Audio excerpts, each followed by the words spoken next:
Hello there. Why, it's me, Sensitive Sam, your good old friend who helps you with your writing.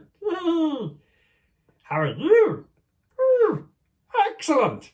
Good to hear it. Well, today you are going to need my help once again. Mr. Sorrel? Hello. Yes, absolutely. Sensitive Sam, we need you again. Because today, the children in year 2 are going to create a setting description. And in that setting description, I would like them to write about the 5 senses. Can you remember those senses, year 2? We have here an S which stands for sight. Here we have 2 S's. An S which stands for sound. This S, this enormous S right here, stands for smell. We have a T, a rather unusual looking T, but a T nonetheless, which stands for taste. And last but not least, we have a T for touch or feeling. Brilliant. Thank you, Sam. I'll come back to you later. So, year 2, a setting description, which I know you are brilliant at writing. However, today, we're not just going to write one setting description. Today, we are going to write 2 setting descriptions. Why 2? Well, firstly, because I know how fantastic you are already at this. But secondly, because in today's chapter of Fantastic Mr. Fox, we heard about the drastic transformation of Mr. Fox's once beautiful, brilliant hole. So at the beginning of the chapter, the hole was still mostly intact. In fact, not at the beginning of today's chapter, but certainly at the beginning of yesterday's chapter, we heard how the tree was still standing there, the large tree above the hole. This hole and tree which are in the middle of a beautiful forest. Well, sadly, once those beastly, monstrous tractors arrived, that tree snapped in half. Dirt, rocks, trees, leaves, everything went flying around. And by the end of chapter 6, the race, that hole had become an enormous crater, and Roald Dahl compares it to the crater of a volcano. So, 2 very different settings, and I'd like you to write about each one of them. Now, before we go any further, your first task is to think about the different techniques you are going to need to use today in your writing when writing about these settings. So we already know Sensitive Sam will help us with our 5 senses, but what else will you need to include? Pause the moment for 1 second and maybe tell somebody else in the room what you're going to use in your writing today. Off you go. Fantastic, year 2. Brilliant work. So, in our setting descriptions today, we're going to include lists of adjectives. Remember, if you use 2 adjectives together, you must use either a comma or an and to separate them. Otherwise, they fight. We must separate them. What else could be included? Yes, prepositions. But wait a second. What is a preposition again? Yes, well done. A preposition explains where something is. So, where was Mr. Fox's hole? Beneath the enormous tree. Where was the enormous tree? In the middle of a beautiful, dense forest. Fantastic. So we've got lists of adjectives. We've got prepositions. What else are we going to use? Similes. Yes, a simile. Now, simile sounds like similar.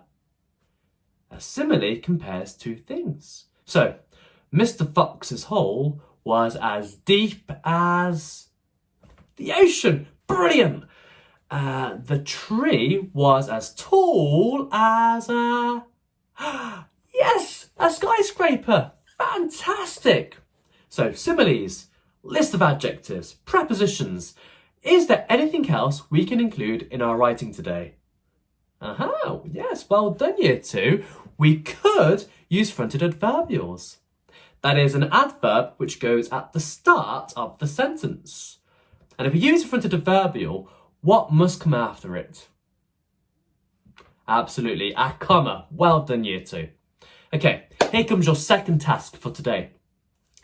What I'd like you to do is to either find or draw pictures of those two settings. So the first setting is the forest as it was at the beginning of chapter 5, when it was still intact, it was still magnificent, scenic, beautiful, green, flowery. And then your second setting is what that forest looks like after Boggis, Bunt and Bean have destroyed it. It's a catastrophic mess. It's dark, it's dirty, it's in ruins. Okay, so either find some pictures of those two settings or draw those two settings for me. And as you're drawing, or once you've found those pictures, I'd like you to begin to label those pictures with some adjectives. Now, you don't have to use just one adjective. Remember, try and include some lists of adjectives with commas or with ands. Okay, once you've done that, Year 2, come back to this video, press play once more, and we'll carry on with today's writing lesson. Good luck. So, how did you get on? Well, I decided that rather than look for the pictures of the settings, I wanted to draw the pictures, just because that might be a little bit more fun. So here we go. Two contrasting settings. Over here we have the forest as it is at the beginning of the story, and here is the forest at the end of chapter 6.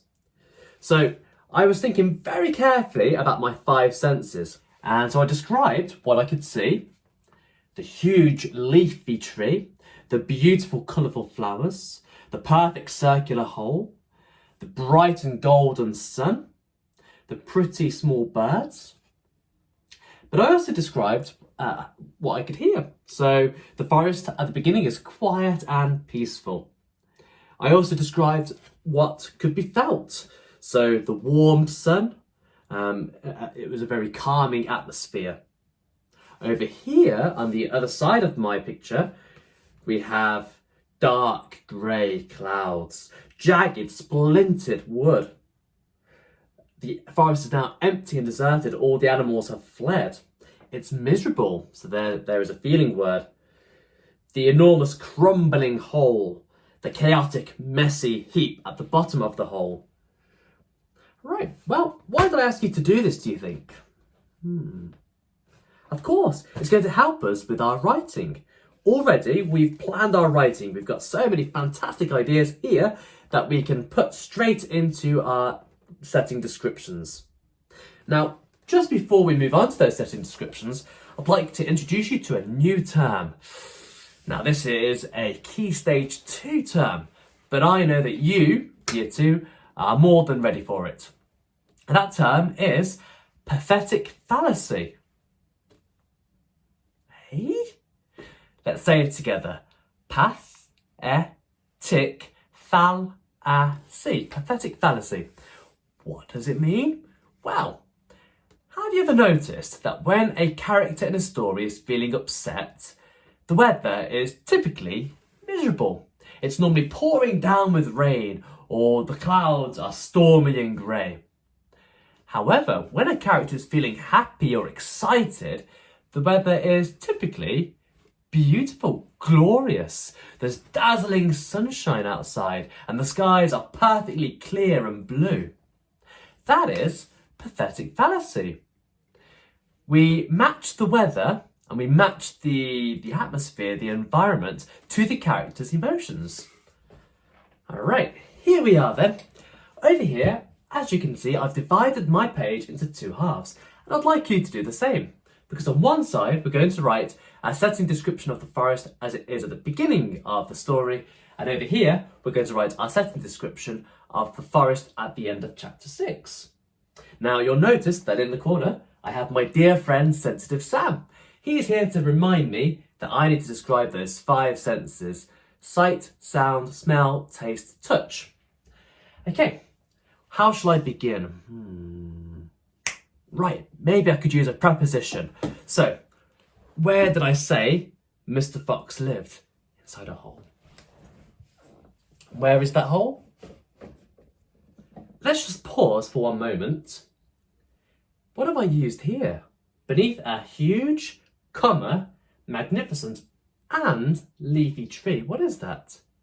Well done, Year 2. It's a list sentence.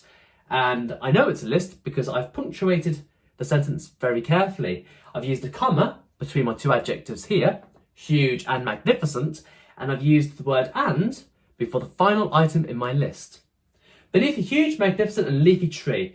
So there's a preposition. That preposition is at the start of the sentence. It's a fronted adverbial. What comes after every fronted adverbial? Well done, a comma. Okay, great first sentence. On the opposite side, well, we want it to sound the complete opposite of that. So over here, I'm going to start off by describing quite a horrific scene. In the middle of an empty and abandoned forest, there lay an enormous jagged heap of splintered wood and mucky soil. Okay, two fantastic sentences to start off these setting descriptions. One which is very ideal and the other which is the opposite. Okay, so I've got prepositions and I've got list sentences. How about a simile?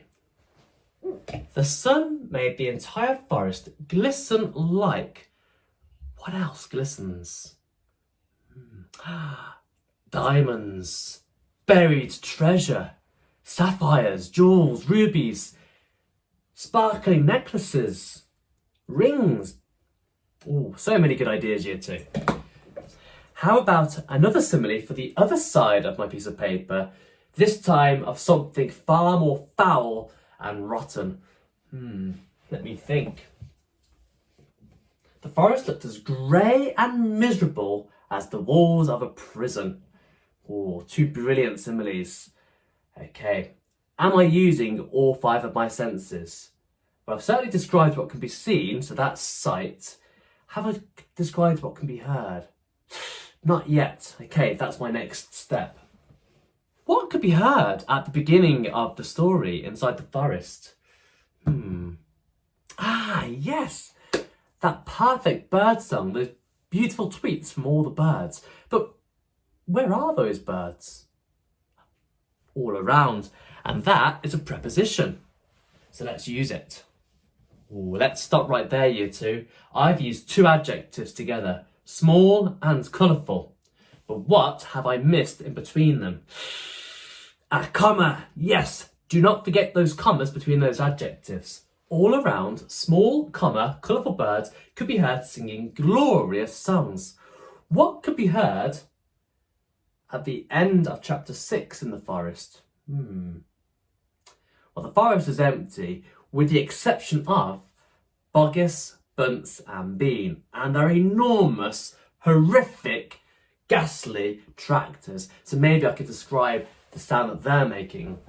Ooh, let's pause one more time, Year 2. Here, I've written the farmer's tractors, as in the tractors which belong to the farmers. But how do I show possession? Can you remember? That's it. I need to use an apostrophe, or, as I know some of you like to call it, a flying comma. Where does it go? Now, usually we place apostrophes before the S to show possession. But here, I'm not talking about one farmer, I'm talking about 3 farmers, boggis, bunts and bean. So the apostrophe isn't going to go before the S, but just after the S. The farmers' tractors. There we go.